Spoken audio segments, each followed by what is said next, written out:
দীর্ঘদিন থেকে বেগমগঞ্জ উপজেলার গোপালপুর ইউনিয়নের ৭ নং ওয়ার্ডে কালীপুর গ্রামে নুরুল হক মিস্ত্রি বাড়ির জসিম উদ্দিনের সাথে জিরতলি ইউনিয়নের দোজি বাড়ির আজাদ হোসেন মিলনের সাথে বিরোধ চলিতেছে। এই প্রেক্ষিতে গত শুক্রবার সকালে আজাদ হোসেন মিলন, শাহিন উদ্দিন মানিক, জসিম উদ্দিন, রিমন সহ একদল সন্ত্রাসী দেশীয় অস্ত্রশস্ত্র নিয়ে জসিম উদ্দিনের উপর হামলা করে।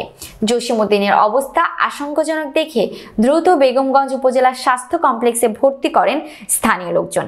পরবর্তীতে জসিম উদ্দিন বাদী হয়ে তাদের বিরুদ্ধে থানায় একটি অভিযোগ দায়ের করেন। বেগমগঞ্জ থানার অফিসার ইনচার্জ বলেন, এ বিষয়ে থানার একটি অভিযোগ এসেছে, তদন্ত করে অপরাধীদের বিরুদ্ধে ব্যবস্থা নেওয়া হবে। শুক্রবার সকাল ৯টা বাজে জসিম মানিক মিলনের নেতৃত্বে একদল সন্ত্রাসী আসে আমার দোকানে আমার উপরে হামলা করে। আমাকে জখম করে পিছন থেকে আঘাত করে। আমার এই হাড় ভেঙে ফেলছে, আমার মাথায় বিভিন্ন জায়গায় জখম ফুলে দাগ আছে, আমার সিটেকশন করেছি, এগুলো আমার রক্ত জমাট হয়ে আছে। তারা আমাকে হামলা করে প্রাণনাশের হুমকি দিয়ে যায়, আমাকে মেরে ফেলার জন্য আসে।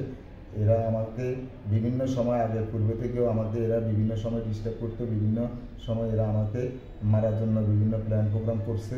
এরা আমাকে মেরে ফেলার জন্য সেদিন আসে এখানে। আমি প্রশাসনের কাছে দৃষ্টি আকর্ষণ করছি যে এই সমস্ত সন্ত্রাসীদেরকে দ্রুত গ্রেপ্তার করে আইনের আওতায় আইনের বিচার করার জন্য জোর দাবি জানাচ্ছি। বেগমগঞ্জ উপজেলা স্বাস্থ্য কমপ্লেক্সে বর্তমানে ভর্তি আছি, থানাকে মামলা করছি।